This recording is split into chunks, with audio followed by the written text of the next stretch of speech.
নমস্কাৰ সকলোকে মই সুমি আজি ভিডিঅ'লৈ আপোনালোক সকলোকে স্বাগতম জনাইছোঁ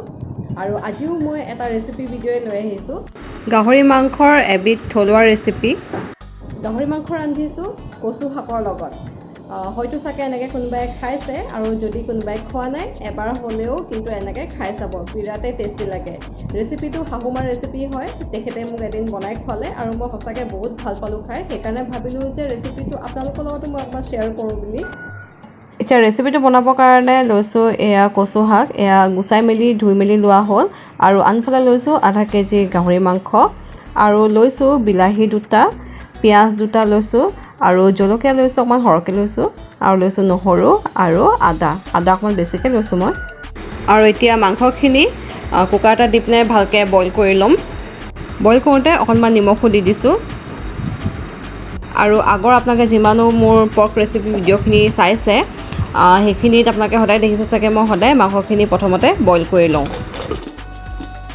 মাংসখিনি বইল হোৱালৈকে আনফালে পানী অলপমান উতলাই দিছোঁ আৰু তাত দিছোঁ এই কচু শাকখিনি ধৰিবও পাৰে সেইকাৰণে প্ৰথমতে বইল কৰি পিনে কচু শাকৰ পানীখিনি মই পেলাই ল'ম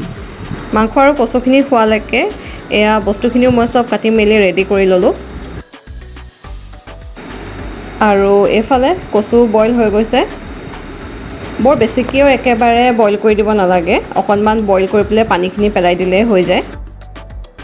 আৰু এতিয়া মাংসখিনি বনাবলৈ ষ্টাৰ্ট কৰোঁ কেৰাহী এখন গৰম কৰি ল'লোঁ আৰু তাত প্ৰয়োজন অনুসৰি মিঠাতেল দিছোঁ মিঠাতেল মই বহুত বেছিও দিয়া নাই কেনেকৈ গাহৰি মাংসত বেছি তেল নিদিলেও হৈ যায় তেলখিনি পূৰা গৰম হৈ গৈছে আৰু তাত দিছোঁ মই এতিয়া কাটি থোৱা পিঁয়াজখিনি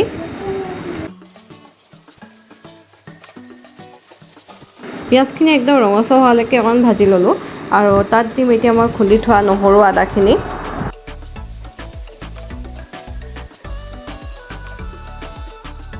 ইয়াৰ পিছত দিছোঁ কাটি থোৱা জলকীয়াকেইটা আৰু এইখিনি ভাজি হোৱাৰ পিছত তাৰপিছত দিছোঁ কাটি থোৱা বিলাহীখিনি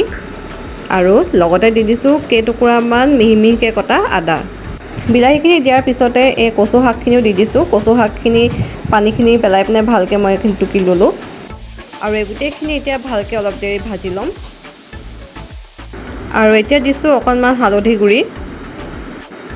আৰু অকণমান নিমখো দি দিছোঁ নিমখ মই মাংসটো দিছিলোঁ সেইকাৰণে নিমখৰ টেষ্টটো আপোনালোকে নিজে অনুমান লগাই ল'ব আৰু এই গোটেইখিনি এতিয়া ভজা হৈ গৈছে আৰু তাত দিছোঁ এতিয়া মাংস কেইটুকুৰা মাংসখিনি দিও পুনৰ এবাৰ ভালকৈ ভাজি ল'ব লাগিব যাতে মাংসখিনি একদম ধুনীয়াকৈ ৰঙা হৈ যাওক মাংসখিনি ভাজি থাকোঁতে আধা কাপমান পানী দি দিলোঁ যাতে গোটেই বস্তুখিনি ভালকৈ বাইণ্ড হৈ যাওক আৰু মাংসখিনি একেবাৰে মই জোল হ'ব দিয়া নাই এয়া চাওক আমাৰ মাংস ৰেডি হৈ গৈছে আৰু মই অকণমান এনেকৈ থৈছোঁ এনেকৈ থ'লে বৰ ভাল লাগে খাবলৈ বেছি জোল কৰিলে আৰু একেবাৰে বেছি শুকান কৰিলেও ভাল নালাগে কচু দিয়া হয় সেইকাৰণে অকণমান এনেকৈ গ্ৰেভি টাইপকৈ থ'লে বহুত ভাল লাগে খাবলৈ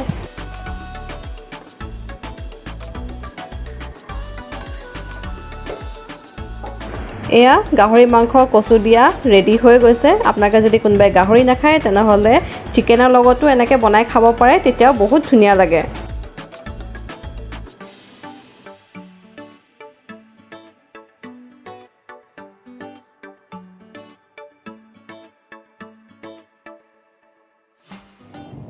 আশা কৰিছোঁ আজি ভিডিঅ'টো চাই আপোনালোকৰ ভাল লাগিলে যদি ভাল লাগিলে তেনেহ'লে লাইক এটা কৰি দিব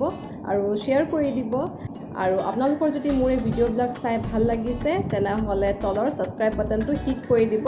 যাতে আগলৈও এনেকুৱা ধৰণৰ ভিডিঅ' মই আপোনালোকৰ আগলৈ আনিব পাৰোঁ আজিলৈ আহিছোঁ এক নতুন ভিডিঅ'ৰ সৈতে অতি সোনকালে লগ পাম বাই বাই